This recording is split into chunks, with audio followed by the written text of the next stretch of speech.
Hey there, my name's Courtney Henville. I'm fighting out of Buloke MMA in Cambridge, and I'll be fighting at Cambridge Call-Out Champs 2 this Saturday, July 29th. Jackson Fowlie here on behalf of Call-Out Champs, joined by Courtney Henville ahead of his middleweight clash with Luke Scott. Hey man, great to see you. Thank you for having me, man. Nice to meet you, man. Cheers, Steve. Thanks for your time. No problem, man. So you can catch the fight and many others on the 29th of July at the Storiesville Centre in Eddington, Cambridge. Both standard and VIP tickets are still available, but if you can't make it to the fight for some unfortunate reason, the whole event will be streamed live on pay-per-view. Just go to calloutchamps.com for more information. First things first, Courtney, how are you feeling? I mean, your fight's under a week away. Run me through it. I feel cool, man. Yeah, like I'm just happy. I've just been trying to focusing on just enjoying the process for now. Yeah, I'm sure I'll be feeling a lot more lively on Saturday. But yeah, no, everything's been cool, man. It's been great. Yeah, just I felt like I've had all the right people around me the whole time. All my coaches, my teammates. So yeah, just want to get it over and done with now, and then go order a pizza or something. Yeah, it'll be wicked. Of course, it'll be good fun. Of course. So your training's been okay. Have you made any changes since your last fight at Call-Out Champs 1? Yeah, I think in general, just trying to improve everywhere. I think in terms of trying to improve the overall skill set. I mean, I came from more of like a striking background. Yeah. So I definitely know my grappling in general always needs to catch up. But yeah, just more, especially at this, I've had such small experience. It's only my second fight. It's just going to take more time and more cage time to really be to think, right, this area needs more work, this area needs more work. So I think in general for now, I just need to focus on trying to get as good at everything as possible, and then the more details will come in at some point, I'm sure. But yeah, for now, I just need to get in there and just fight, and I'm sure the right thing to do will reveal itself in time. Well, Sure. Your last fight against Manduka was a 3-round war. Did you find that your conditioning was what it needed to be? Oh, I think I can always be fitter, to be honest. Yeah. Yeah, no, mate, it was, I think in general I want to say yes, but I think a lot of my fit, like the sort of the negative aspects of the fitness, definitely, there was a psychological aspect as well. It's the first time I've been in the cage, and you've got those lights on you, feel everyone looking at you. It surprised me the amount of energy you spend comprehending that in the moment. You're like, oh shit. So now that sort of feeds back into what I was saying about at this point, I need just more cage time in general, and I can only improve from that. So yeah, so until then I'll just train as hard as I can. Of course, man, of course.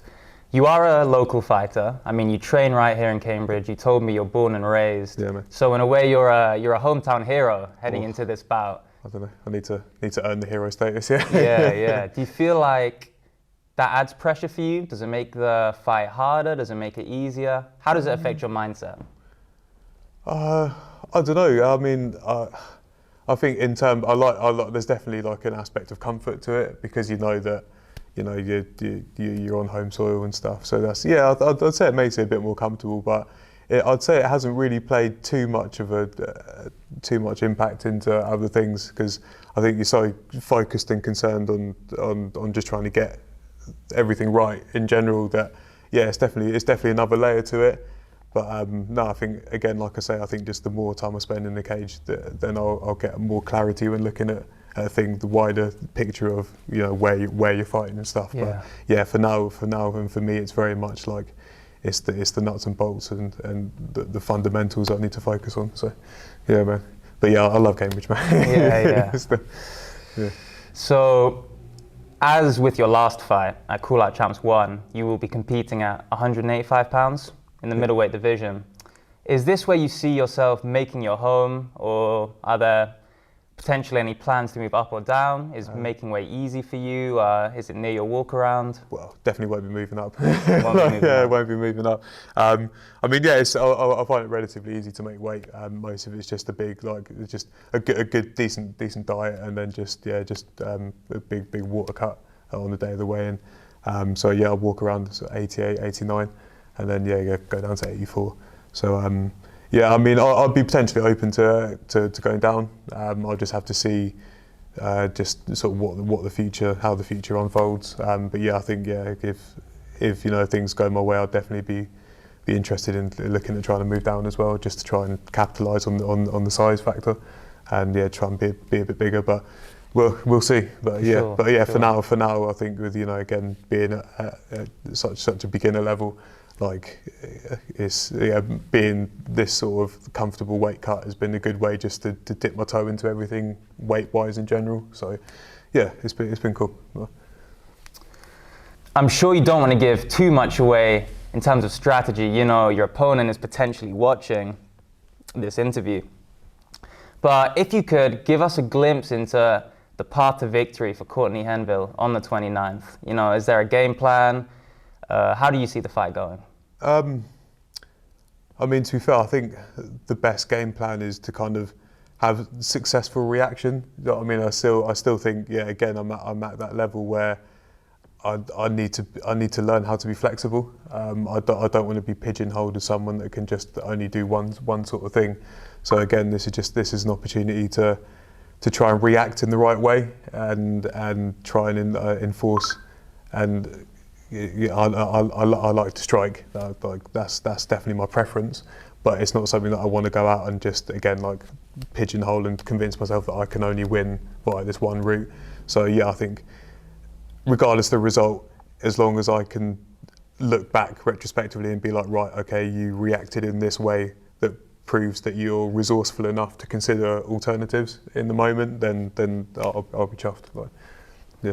So your opponent, Luke Scott, do you know much about him? Is this kind of a X factor? You're not sure what to expect? I know he's from Saffron Walden, but other than that, I don't know.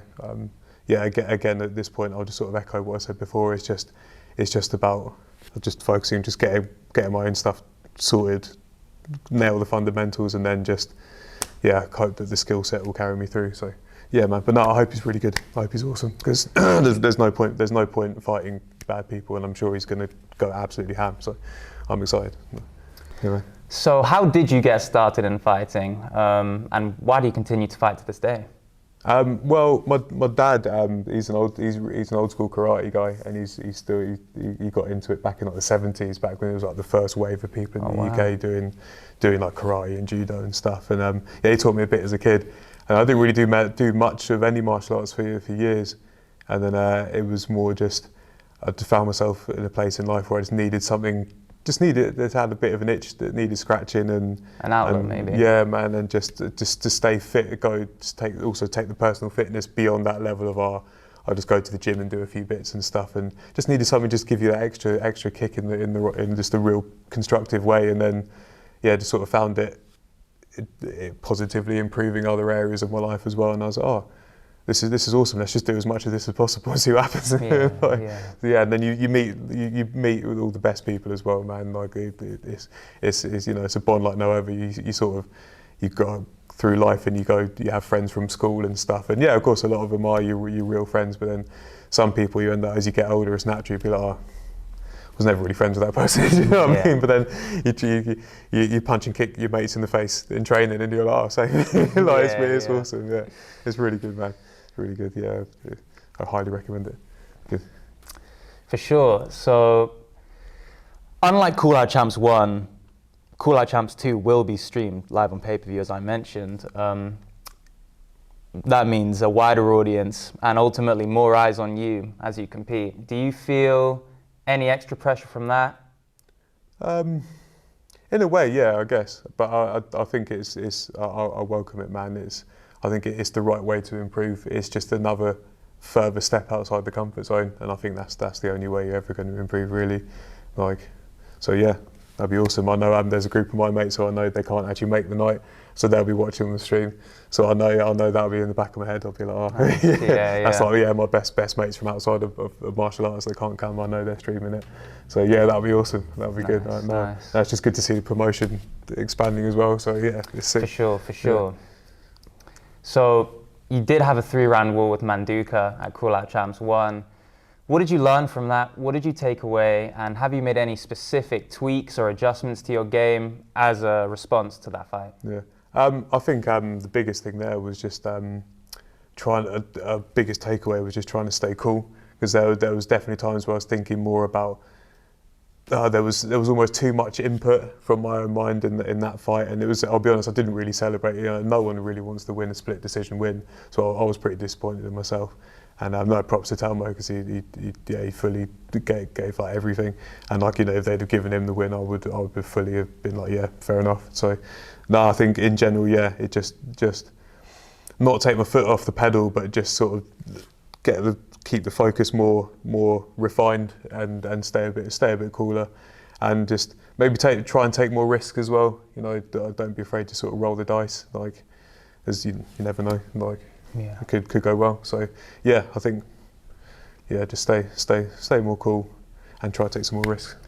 Well, you've certainly got nothing to be disappointed about, at least not from a spectator point of view. It was a banger. It was a great fight. We could tell you were both leaving it out all in the cage, as I'm sure you will again on Saturday night. Real.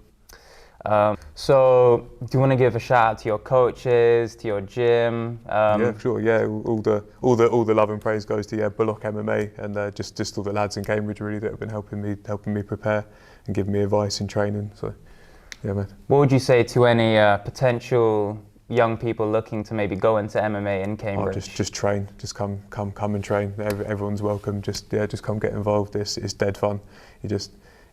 Just catch a buzz off it is wicked. I've always tried to do some sort of sport and stay active in life, and it was just on one of my general sort of rules in life is if you see something and it looks really fun, just give it a go.